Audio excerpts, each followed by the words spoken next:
The dark waters of Loch Morar held a lonely secret deep beneath the rippling surface. Where sunlight barely reached, lived a creature both beautiful and feared. A Kelpie unlike the terrifying water horses of legend who lured travelers to a watery doom. This young Kelpie, with a coat like liquid moonlight and eyes like deep green pools, felt only a profound ache of isolation. He watched the village children play on the distant shore, their laughter carried by the wind, a sound he yearned for but could never join. The humans only saw a monster, a shapeshifter to be avoided, never understanding the gentle spirit trapped within the powerful form.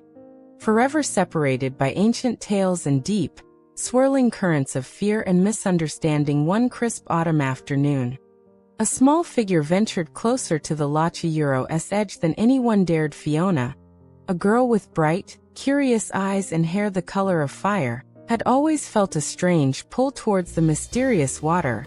While gathering late blooming heather, she saw a magnificent horse appear silently near the reeds, its coat shimmering like polished obsidian. It watched her, not with menace, but with a deep, almost sorrowful curiosity. Ignoring the village warnings buzzing in her mind, Fiona felt a spark of connection, a sense that this creature was not the monster they described. Slowly, very slowly, she took a step closer, her heart pounding not just with fear, but with a daring hope. The Kelpie remained perfectly still, only the gentle swish of his tail disturbing the water. Fiona stopped a few paces away, mesmerized by the intelligence in those large, green eyes. She saw no malice, only a profound loneliness that mirrored her own feelings. Sometimes. Hello, she whispered, her voice barely louder than the breeze rustling the rushes. The Kelpie tilted his head, a soft, questioning sound rumbling in his chest. Fiona didn't run. Instead,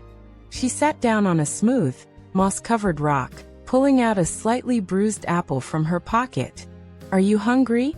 she asked softly, placing the fruit carefully on the ground near the watery Euro's edge. The Kelpie hesitated, then stepped forward with surprising grace, his velvety muzzle gently taking the offering. That simple act of sharing an apple became the fragile bridge between two worlds. Fiona returned every day after her chores, always bringing a small gift, a shiny pebble, a handful of sweet clover, or another piece of fruit. She named him Corran, meaning little spear point, for the way his dark mane stood proud. He learned to anticipate her footsteps, greeting her with a soft nicker, a sound never heard before from a Kelpie in Loch Morar. They developed a silent language of understanding. Fiona would talk about her day, her dreams, her worries, and Corran would listen, his large head resting near her, his warm breath misting in the cool air. He showed her hidden coves where rare water lilies bloomed, and where otters played at dawn. Their secret friendship couldn't stay hidden forever. One evening,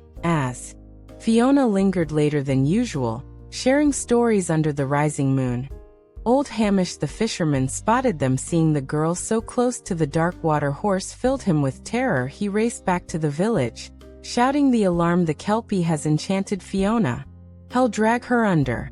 Panic spread like wildfire. Torches were lit, and grim-faced villagers, armed with nets and hooks, marched towards the loch, determined to save Fiona and destroy the monster. Fiona heard the commotion and froze. Seeing the flickering lights approach, fear tightened her chest, but she stood firm, placing herself protectively in front of Corran as the angry crowd reached the shore, shouting demands for Fiona to step away. She raised her small hands. "Stop. Please stop." Her voice, though young, rang out clear and strong over the murmurs. "He is not a monster. His name is Corran, and he is my friend. He has never hurt me, never even frightened me. He's lonely, just like anyone can be lonely."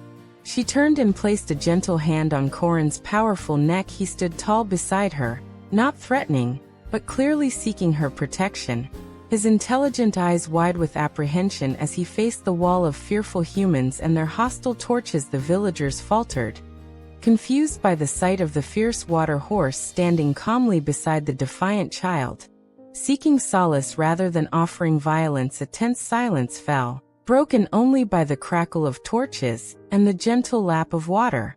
The village elder, Ilara, known for her wisdom, stepped forward. She looked long and hard at Corran, Then at Fiona, whose eyes shone with fierce loyalty and truth. "Child," Elara said slowly, her voice grave, "are you certain?" The old tales worn Fiona interrupted, her voice unwavering. "The old tales were wrong about him. Elder, look at him. Does he look like he wants to harm anyone?" Corran lowered his head gently, nudging Fiona's shoulder with a softness that spoke volumes. He made a low, melodic sound, unlike anything they'd heard before. A sound of deep sadness and gentle pleading. A single, luminous tear, like a drop of captured moonlight, traced a path down his dark cheek and fell into the loch, causing a tiny, shimmering ripple on the dark surface. That tear, more than any words, dissolved the last remnants of the villagers' fear. The torches were lowered, nets and hooks were put away. The fear in the villagers' eyes slowly transformed into wonder, then a dawning sense of profound shame. Elara approached cautiously, then respectfully bowed her head towards Corran. "We judged you by stories, not by your heart," she murmured. "Forgive us." From that night on, Loch Morar changed. The Kelpie was no longer a creature of dread, but a revered guardian. Fiona remained his closest friend, often seen walking the shore while Corran swam gracefully beside her, his head held high. Children, under watchful eyes, could now leave small offerings of wild berries or sweet grasses near the water's edge without fear. Corran, in turn, seemed to watch over the loch with a newfound sense of belonging. He would sometimes gently nudge a straying lamb back to the flock, or guide a lost fishing boat through a sudden mist with a soft, guiding whinny. Years flowed by like the gentle currents of Loch Morar. Fiona grew into a young woman, but her bond with Corran remained as strong as ever. She became the village storyteller, sharing the true tale of the Kelpie who became a friend, replacing the old fears with a legend of understanding and unexpected companionship. On clear nights, when the moon painted a silver path across the dark water, villagers might glimpse a majestic dark horse swimming peacefully, sometimes accompanied by the smaller figure of Fiona in a little boat. The loch, once a place of whispered warnings, became known as a place of quiet magic, a testament to the courage of a curious child and the gentle heart of a creature who only ever longed for acceptance. Their friendship, a shimmering thread woven into the fabric of the glen, proved that sometimes the most extraordinary magic lies not in power, but in the simple, profound act of offering kindness to the unknown.